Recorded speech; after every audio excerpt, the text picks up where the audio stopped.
I'm Brittney Saunders and welcome to Big Business, the place where business is far from boring, and today I'm recording on Gadigal land.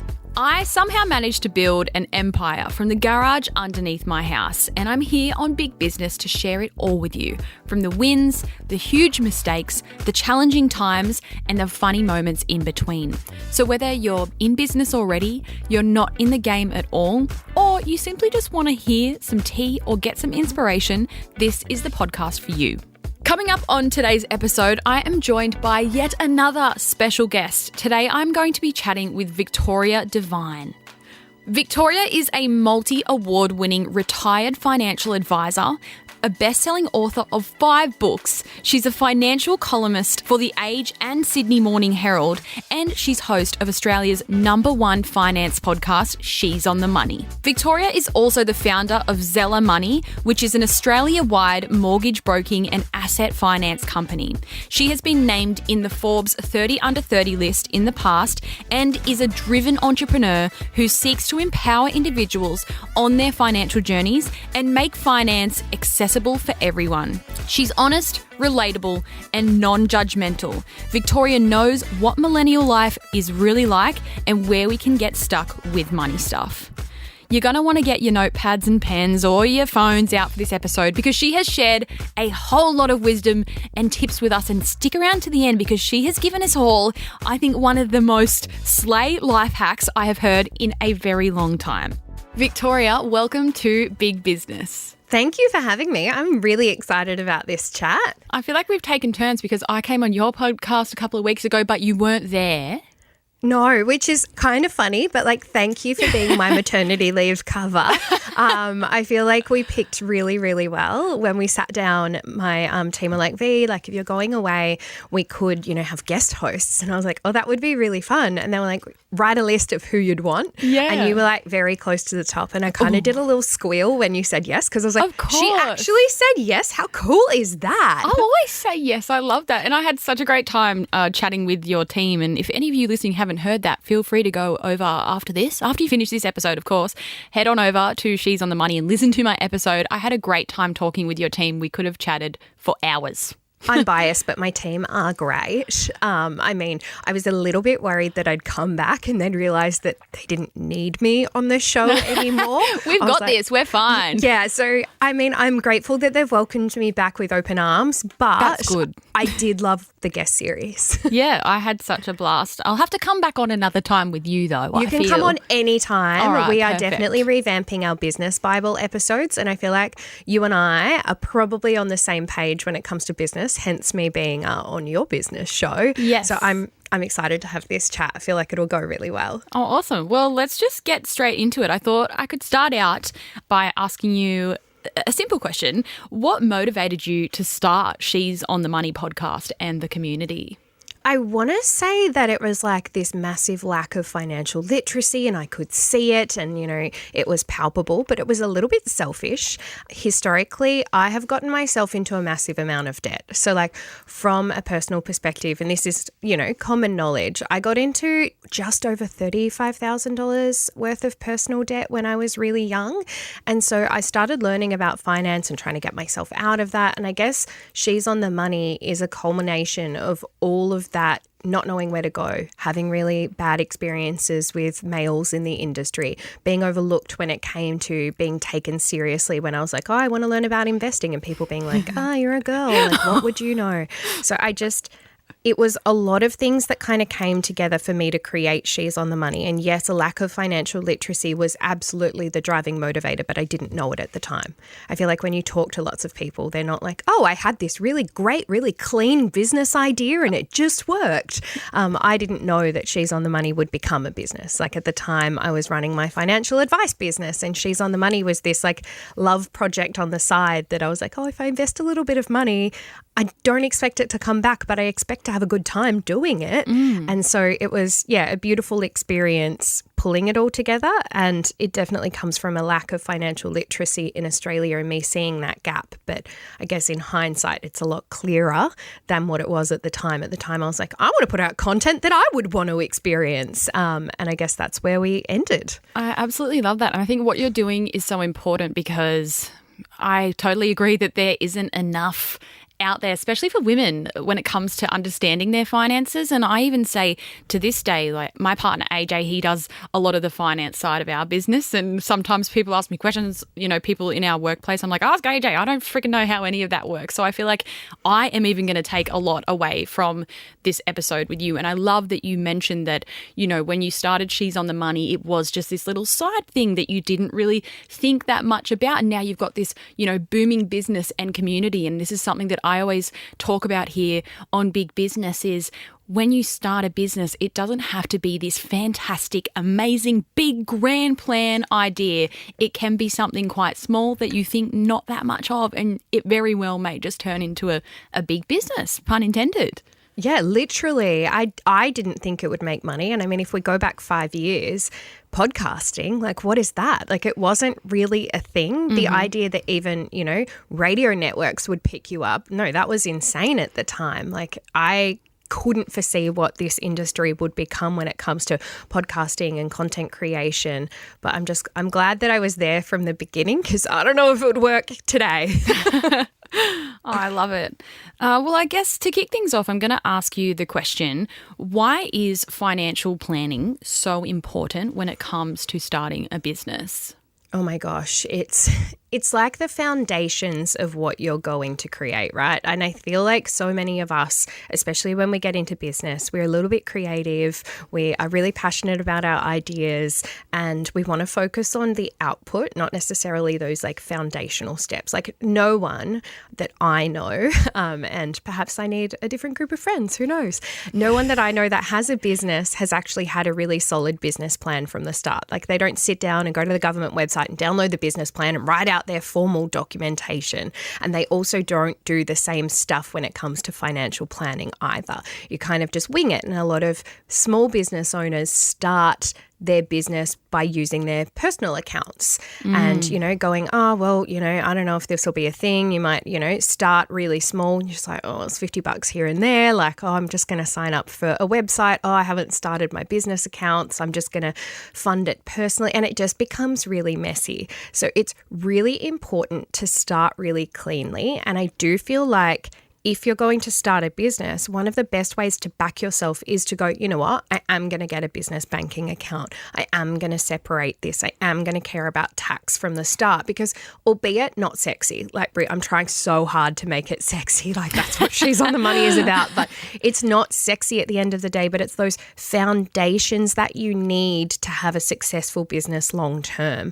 And finance is the thing that becomes the stumbling block to get from small business to big business. So I feel like if we start cleanly at the start, it doesn't mean you need to go pay for lots of financial advice and you're not paying thousands of dollars to an advisor, but you are going, all right, well, what does my financial planning look like? Am I going to get a business account? Don't get me wrong, you might have absolutely no cash because the business isn't making anything, but what that does is it means you can transfer personally still over to your business, but you can keep track of that money and pay it back to yourself, but also have a really clean outline of what that business is costing you. What are the incomings and outgoings for this business? So everything is just super clean from the beginning because that's going to make your life so much easier, but it's also going to make life easier when it comes to scaling. It's going to make life easier when it comes to making big business decisions because even if you don't have fancy accounting software, you can go, well, can I afford to make this decision? Like what would adding another product to our business actually look like? And you've got all the numbers in front of you instead of going, oh, I need to sort through that. Oh, there's a whole heap of Uber Eats charges on this credit card as well as, oh yeah, I did pay, that subscription to my website and I did pay that subscription to, internet security or whatever it is. But like they become messy and messy is not good when it comes to trying to make a successful business. Yeah, I absolutely love that. And I think it's so true what you said. When someone is starting out a business, you are feeling really creative and passionate and you're like, yeah, I want to do this. Like you get that idea in your head, but it is so important to do all that unsexy stuff at the beginning. Yeah, it's not fun. Yeah, you're like, oh, I don't want to set up. I don't want to register my ABN. Yeah, all that stuff. Oh. Even us when we like open a new store, like we'll make a new bank account for that store so that we can keep all the store's funds separate and we're opening a new store, like we're in the process now, and I'm like, oh, I've got to go to the bank and set up the new bank account. Like, it's just those things. Admin life. Yeah. Like the bigger you get as a business, the more administration you have to do. Yes. And it's so annoying because you want to delegate it out as well. But like the business owner has to do it. I know. I because have they to won't let freaking you go to the bank, and I'm like, can't AJ go? Like, no, he can't. Somebody who cares more about this do this for me? Yeah, but it is so important. I really want to stress to all of you entrepreneurs out there or new business owners, you really do need to get your finances in order. You're going to set yourself up for success in the future. As boring and annoying as it is and all the numbers, like you said, it is that foundation for your business. And it's you backing your business, right? Yeah. Like if you are from the very get-go going, I'm going to set up a business account, I'm going to get my, ABN in order, I'm going to have a think about the structure. All these things are so unsexy, but what they're telling you internally is this is serious. Yes. This is actually legitimate. This is me going, no, I have every belief that this business is going to be successful. Whereas if you're just muddying it with your personal bank accounts, you're kind of not backing the business in the way that it deserves to be backed to be successful, because you're like, oh, it might not work out. Like, I don't want to bother with that. Like, that's not the mentality we want to have. No, so you want to take it seriously from the get-go. Like, exactly. We're serious business ladies. We are, absolutely. Well, this leads me on to my next question, which I have been asked a lot. And I feel like it's a really tricky one to answer, but maybe with your financial literacy, you might be able to give a better answer. But in your opinion, and I know it depends on the business, but how much do you think that entrepreneurs should save up before starting any business? So, again, it's a hard question. It's a really people hard always question, ask me, I'm right? like, are you making ribbons at home or are you opening a cafe? Like, obviously, it's going to be different. Like, I can't say $4, but I can't give you a certain amount. But what I would do is go back to the drawing board. Like, let's look at your lifestyle. Like, Britt, you don't have kids. So the amount that you need is probably very different to the amount that I would need if I was starting from scratch today. Because if you look at my lifestyle, you go, well, Victoria, you have a husband, you have a mortgage, you have a child. That's a lot of responsibility. So for me to take that step and, be an entrepreneur and step out and back myself in business, I feel like I need a lot more of a safety net than someone who's like, whatever, it's all good. Like, I could be a young 22-year-old single female who has absolutely no dependence and I get to live at home. So the amount that you need to save up to start a business is going to be very different. One thing that I say to a lot of business owners is you can actually do so much research for free before you even spend $1. So go and do the research. Like, let's just be really basic about this. You're going to start a product-based business and you're not making the product yourself. You're going to get a manufacturer in China to do it, right? So you can go and do the research of what's it going to cost to establish your website? What's it going to cost you to potentially start social media? How's that going to work?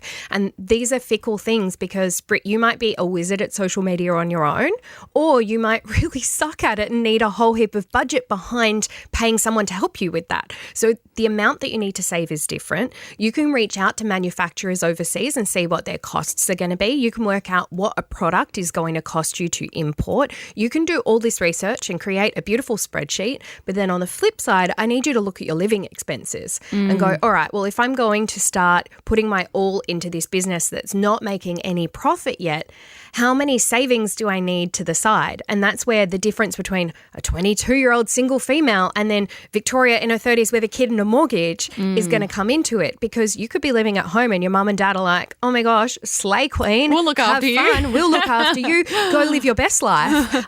Whereas me, I'm like, okay, well, I would need to save enough to, kick this off for, 6 months. Like, how long do I think it's going to take until this business creates enough profit for me to cover myself? So that amount is going to be very different based on personal circumstances. But I guess the answer there is do a budget, have a look at what your expenses are going to be. For me, like, I own a mortgage broking company, right? So profit in my business actually takes a long time to come through. So lots of people don't know this, but from the day that my client settles, it's like 3 months before I get paid from the banks. Yeah. So that needs to be taken into consideration. Whereas, I might have an online course and I actually get the money in my account amount every time a client makes a transaction.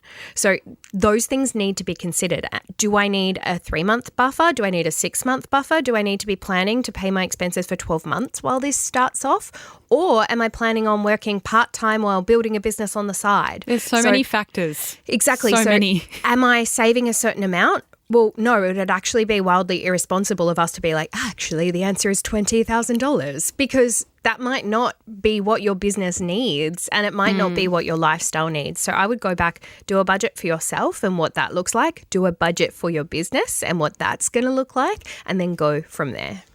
Solid advice.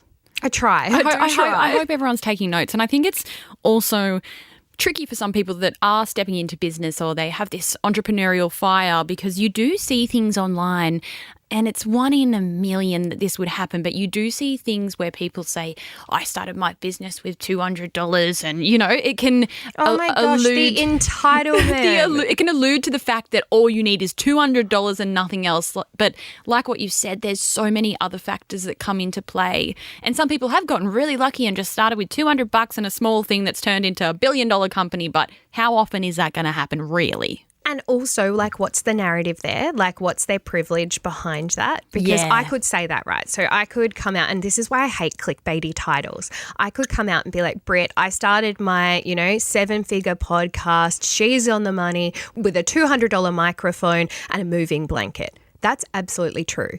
Like, none of that is a lie. But I actually owned a financial advice company that was making profit, and I was using that profit to start my podcasting business and pay for production and pay for all of this other stuff. Is the fact that I had a $200 mic legitimate? Yeah, of course it is. And I mean, that makes a really good story. But is it the reality of the situation? And I guess there's just so much that comes into it when reading into other people's stories, where I value transparency, but I also think that we need to put our blinkers on a little bit and not look at other people's journeys as an indicator for what success looks like. See it and be like, well, if she can, I can do something too. Be inspired. Be inspired, but don't think that that's going to be your trajectory. No, and that's another thing that I always talk about on this podcast is, and I say to people, if you're in the start of your business journey, don't look at me and where I am now and be like, and make that comparison, especially now where we're living in this world where there are obviously so many established entrepreneurs and businesses online. We have so much to look at. It would be tough starting today, like looking and comparing. But what people don't see is all the shit at the start. Oh my gosh, yes. And I'm so embarrassed of so much that I put out historically. Yeah, absolutely. Oh, it's awful. Sometimes I'm like to my team, should we delete that? Should we just get rid of it? That old video's embarrassing, archive. Yeah. And they're like, no, V, it still gets good views. And I'm like, yeah, that's the problem.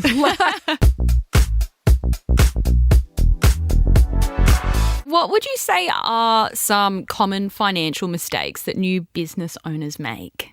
Not setting themselves up from the start when it comes to having that clean banking system.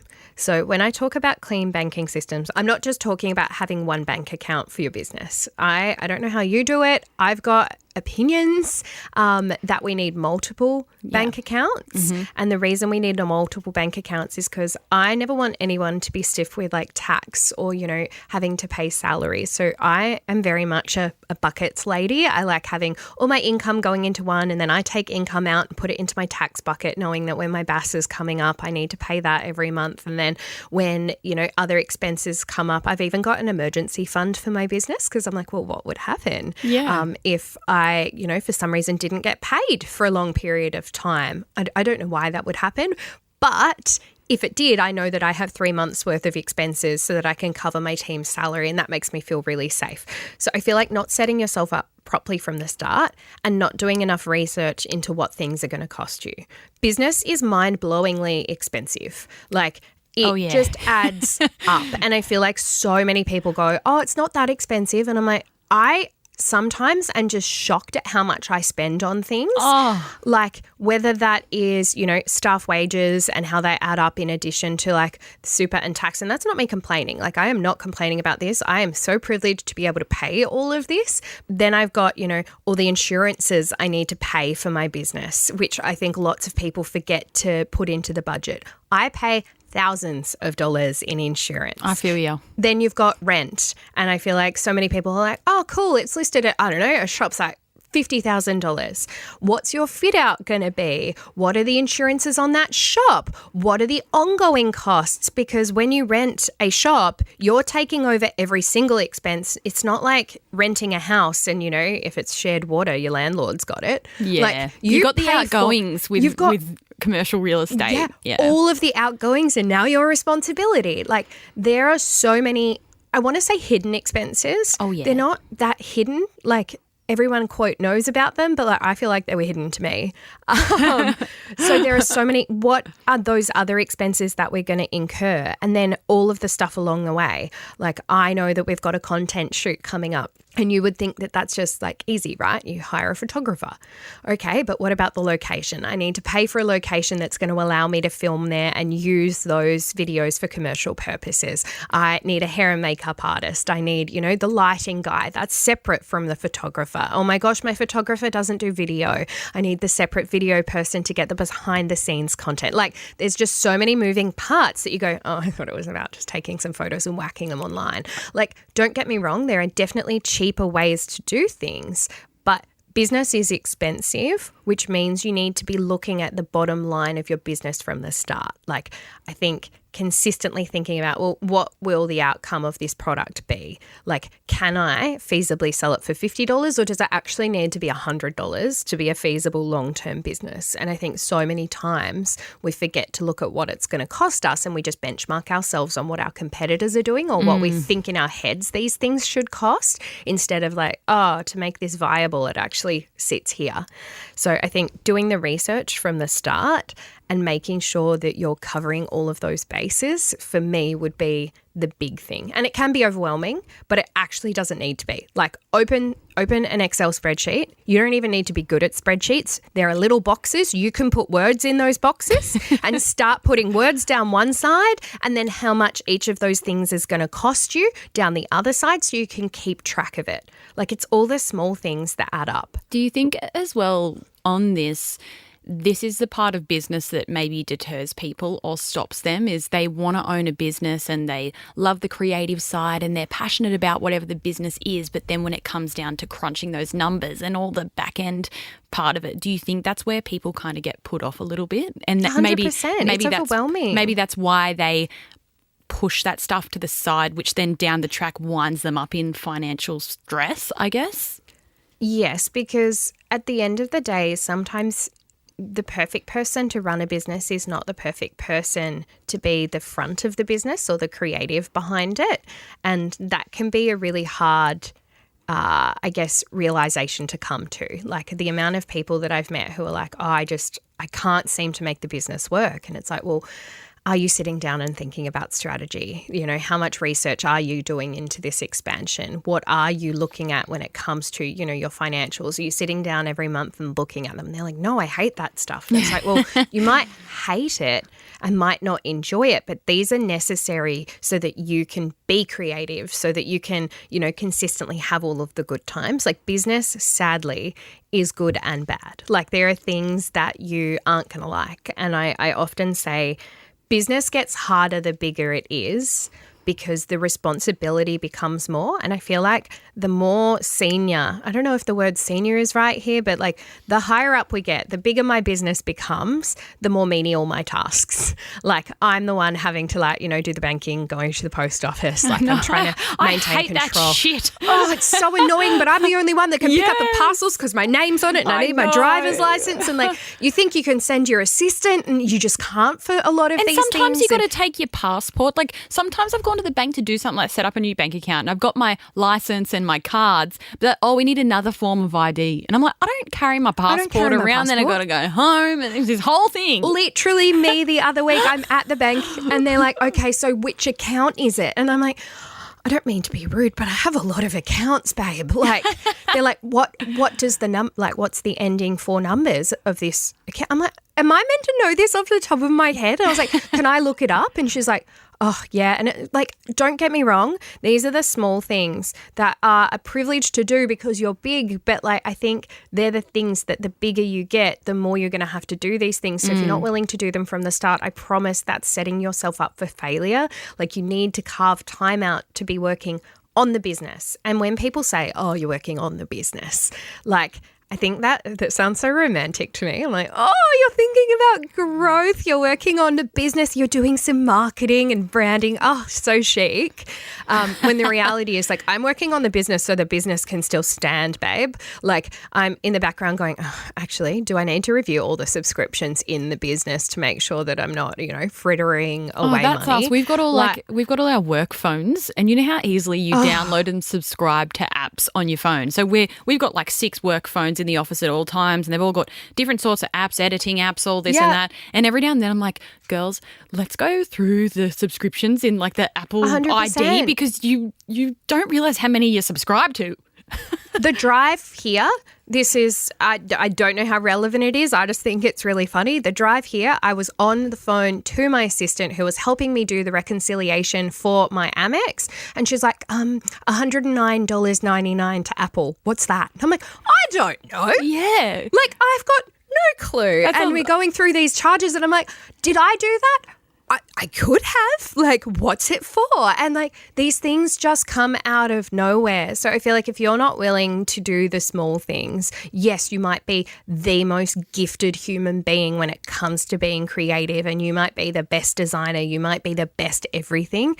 But it's a compromise you're going to have to make to be able to shine in that space as well. Because, even if let's say you're an artist and you want to sell your paintings, the bigger you get, the more admin you're going to have to do, the more you're going to have to think about shipping costs. You're going to have to think about packaging, how to get your items overseas if overseas buyers start to pick up your work. These things are not sexy, but they're necessary to be known for your craft. So I think that being happy to take that on from the beginning and seeing it as a responsibility of being a business owner is essential, but it's not fun. Don't get me wrong. I don't want to reconcile my Amex. I want the points. That's why we got it. Oh, yeah, you're so right. The bigger the business gets, the more of that admin shit happens. It never gets to a point where you can just kick back and it's easy and everything's in place. It's just the more and more, the bigger you get, the more admin just piles on top and on top. But it's just one of those things that you just have to do and embrace. And even though we want to be these amazing entrepreneurs and business owners and fun and creative, we've got to do all the nitty gritties no matter what. Yeah, my actual, if we did an Instagram day in the life, it would be so boring. Just sitting at the laptop typing. Yeah, sitting at the laptop typing, calling people, being like, hey, do you know how to spell this? It's not coming up in the system when I look it up. Oh, no, okay. Hey, so there was this charge on my Amex, $47. Can anybody remember what that was for? Have you got a receipt for that? I'll call Maddie. I'll ask her for that. Back to bank accounts. Yes. I think a good question to ask you is, why is it important to keep your personal and business finances separate? And I think a lot of business owners in the start, I know me when I became an influencer and I was essentially my own business, I didn't set it up correctly in the start. I was just me with my personal bank account and I was doing all these brand deals and it was all going into wow, people are paying me? Yeah. This is insane. It was all going into my personal account and I didn't know. I was none the wiser. I should have known about you, but this was forever and ever ago. I was about to say, I was a nothing. Yeah. I was just watching your content, babe. Yeah, I'm making these YouTube videos, getting paid straight into my personal bank account. I didn't even have an ABN or anything like that because I didn't have any idea about this kind of stuff. So why is it important that people separate the two, their business and their personal? There's a couple of reasons, and we'll quickly go through them. So the first is it's messy.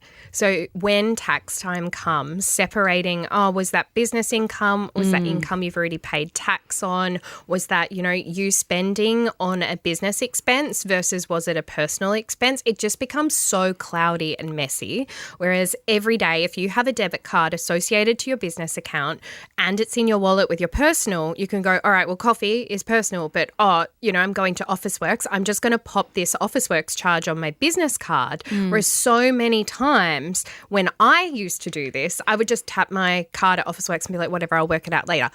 Spoiler, I never worked it out later, and I was using post-tax income to pay for business expenses that I shouldn't have been paying for with post-tax income, right? Like all of that is meant to be a business expense. So I'm shooting myself in the foot when it comes to the bottom line of my literal business and what profit I make and what loss I make. So I think mess is one reason, but then secondly, if it is really messy and you want to do stuff in the rest of your life, for example, you want to purchase your first home, Britt, like a bank wants to see usually at least 12 to 24 months worth of clean business expenses and profit in your business. And if it's tied up with your personal stuff, they're like, nah, it's not legit. We don't want to, like, once you've separated that out, come back and talk to us. It is a nightmare. So making sure that everything's clean is going to mean that the rest of your life can keep going on. If you want to purchase property, if you want to get loans, if you want to, make a business loan, the bank is going to want to see all of your business accounts and make them really clean. They don't care about your Uber Eats. Like, they don't want to see that Not Uber on your Eats. statements and go, oh, well, was that a business expense? And you go, oh, no, that wasn't business. That was actually personal. And they go, okay, great. What about this one at the cafe 50 times in one day? Like, they're going to ask. And the reason that you want it to be clean is so, one, life can keep going on, but also your business accounts are really clean. Like, you're going to know if the business is in trouble sooner, if it's not messed up with your personal account. You're going to know if the business is successful sooner, if it's not messed up with your personal account. Like, everything, I promise, is better once it's separate.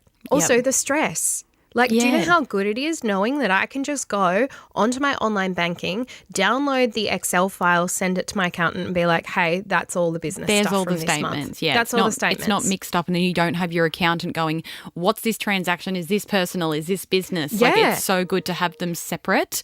Yeah, and do you know how annoying it is now as somebody who does have it separate when I accidentally use the wrong card for something? Like, we've got pre-fill online now. Like, so if I'm making an online purchase, sometimes it's pre-filled and I'm like, yep, just send then that it's your card again to personal me. one. And then it's my personal one, and then my bookkeeper's coming back to me at the end of the month. And they're like, what's this from Fate? And I'm like, sorry, can you just transfer that over? And then you have to fully reconcile it. Yeah. So it's important to do it from the get-go, is have those separate bank accounts, even if you are just starting a business. And much like when you started She's on the Money and when I started Fade, and I thought this is probably not going to be anything. I never thought into the future. It was just a fun little idea at the time. You never know what your business is going to turn into. So it's best to just cover all those grounds and just set yourself up for success from the beginning, even if you aren't sure where the business is going to go.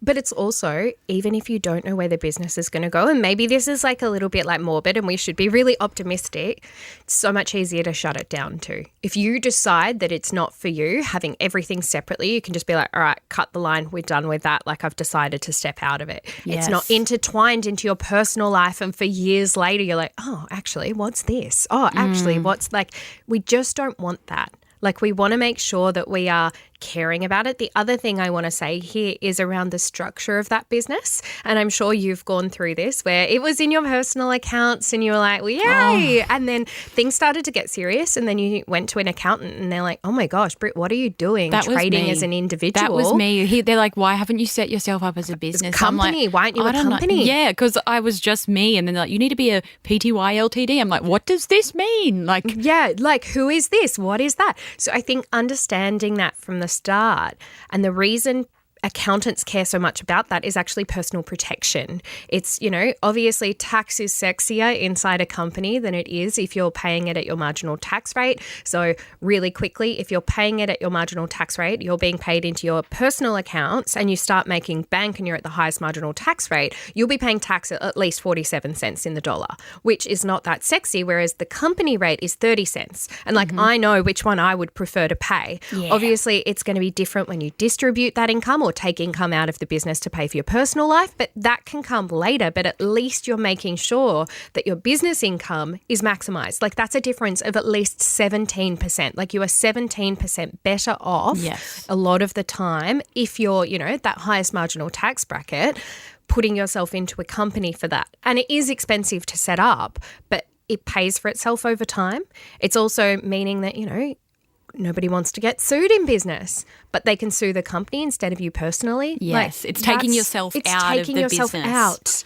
Yeah, so I think that all of these things, while not sexy, are really important to talk about. You heard it here first, people. Not sexy stuff is actually really sexy. And you need to care about it. Please do. Me included, all of us included. When it comes to someone starting a new business, I always get a lot of people saying, like what we spoke about earlier, how much money do I need to start a business? Do I need to take out a loan? Like I get these questions all the time. I'm like, don't ask me. Like I don't know what I'm talking about.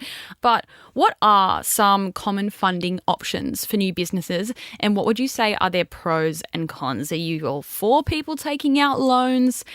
Well, Tell me it all. It depends, and it's going to depend on the business. I don't think it's going to come as a surprise that I'm relatively anti-debt, and I would actually prefer you, Britt, to take another 6 months of saving and start your business in 6 months than get ahead 6 months by taking out a really big loan, because to me the risk of that is that it's just not going to work out.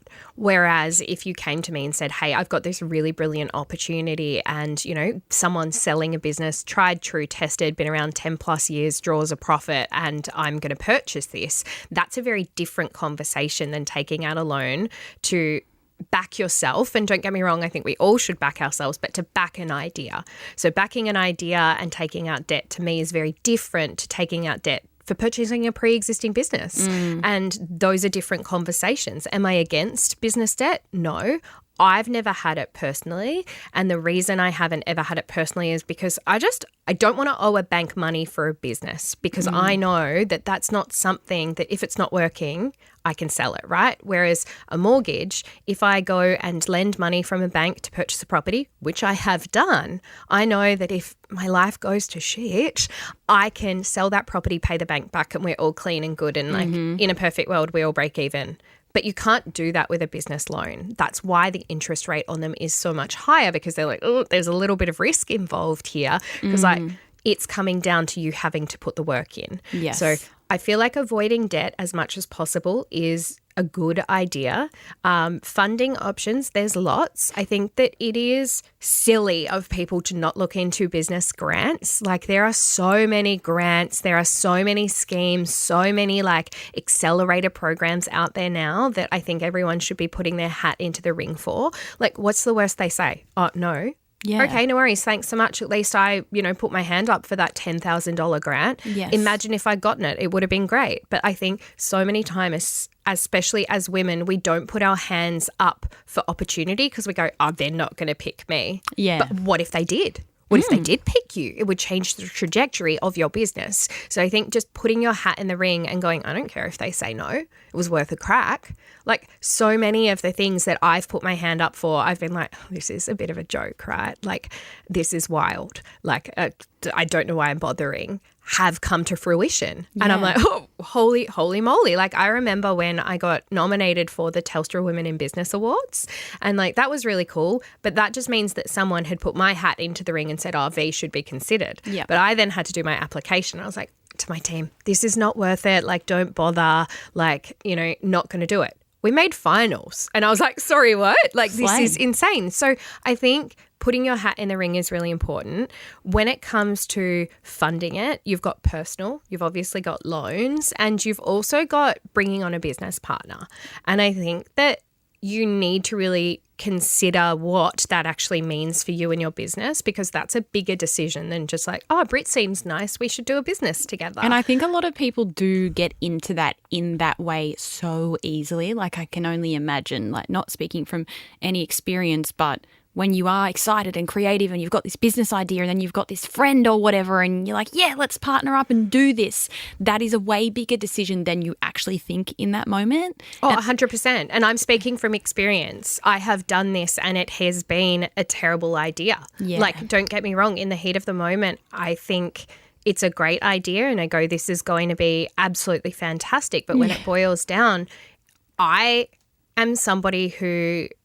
It's funny. My accountant actually said to me the other day, Victoria, if you come to me with another business partner, not setting the structure up, it's not happening. You're not having another business partner. Not doing it. Like, we're not doing it. It's not a thing. You are not good at picking business partners. We're done. And I was like, okay, no worries. Thank you. He's like, you need to back yourself more. Like so many times I'm finding, like now, again, in retrospect, I look at it and go, I picked that decision because I thought it would make my life easier. I thought it would make the business more successful. I didn't back myself enough to know that I could have done all of that on my own. Yeah. It just would have taken a little bit more time. I think we're impatient human beings as well. I have ADHD, 100%. I'm so impatient it's not funny. We want things now, and especially if it's this fun, exciting idea, let's do it. Let's take out a big loan or go into business with someone. But these are things and decisions that we need to make carefully and take our time with.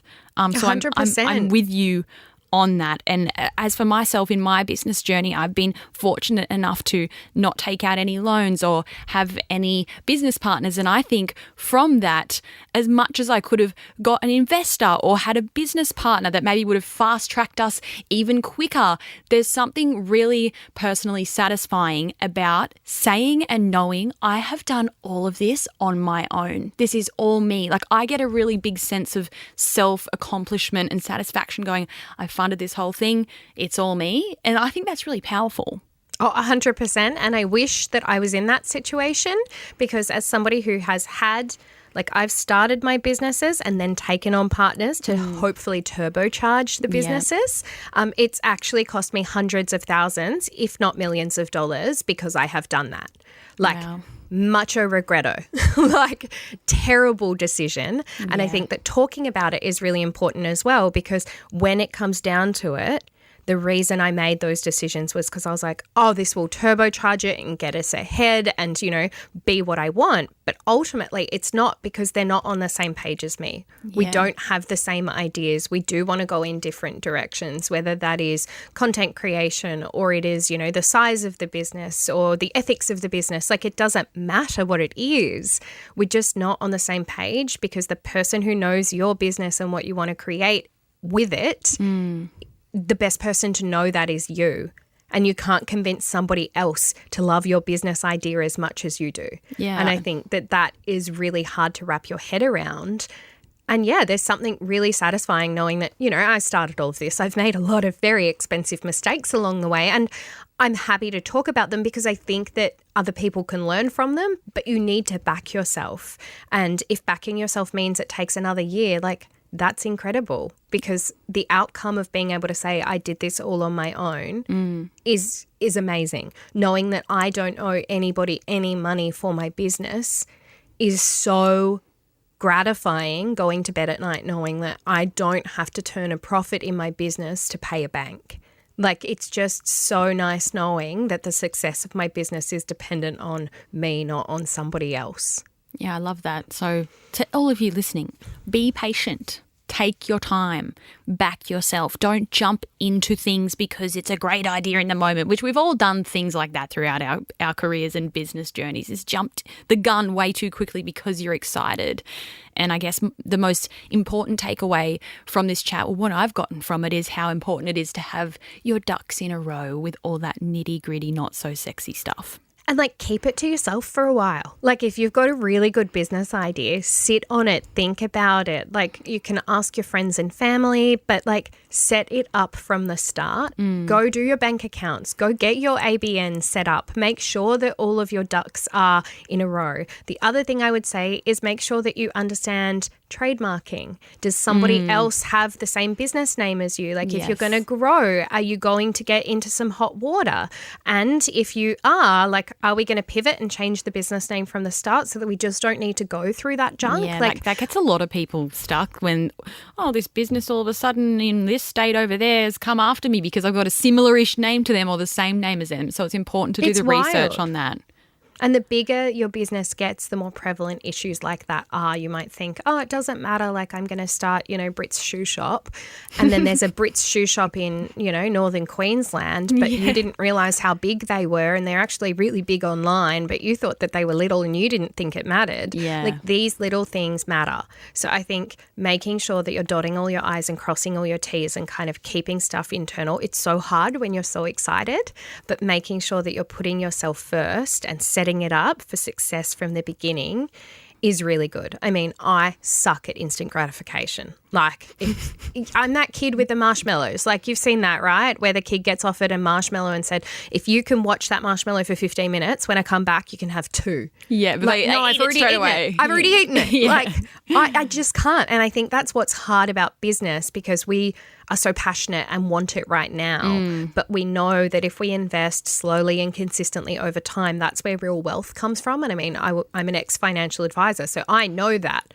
But I also really struggle with instant gratification. So I feel like that's where I connect with my audience because I'm like, I get it, babe. I suck about it. Like I suck with it too. But what we need to do is this. And like sometimes the thing that we need to do is it's not as fun, but that's okay. We need to be patient and take our time. Well, it's been so great to have you share your wisdom with us, V.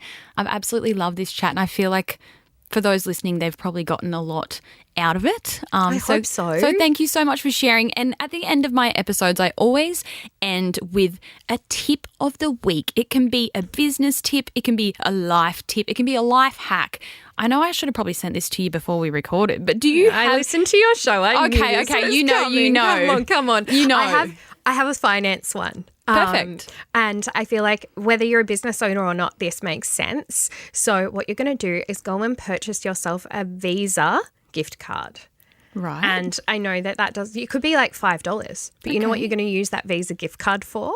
You're going to use that for all of your free trials and all of your subscriptions because you have to put in a credit card number to sign up for like a Netflix trial or whatnot. Right. And then how many times do we forget about our Netflix trial that and then it rolls such a good over? Hack. That is we are great. going to get Visa gift cards because not normal gift cards, but Visa gift cards come with the credit card number and the CCV number and the expiry. So we can pop that in, get our free trial and it not cost us a whole heap of money when we forget our trials. And that can sit in your wallet and you can use that because we're not going to actually spend the $5 or $10 or whatever we've put on it. We're going to use it for our free trials to make sure that our credit card details are safe as well. So if there's ever like a website that you need to put your credit card details into. That's such a great hack. That's what we're going to do. So it's like a finance one, but it's like keeping you safe. And I feel like that's worked for me a number of times. And whenever I tell friends, they're like, why didn't I think of this? And That's I'm like, genius.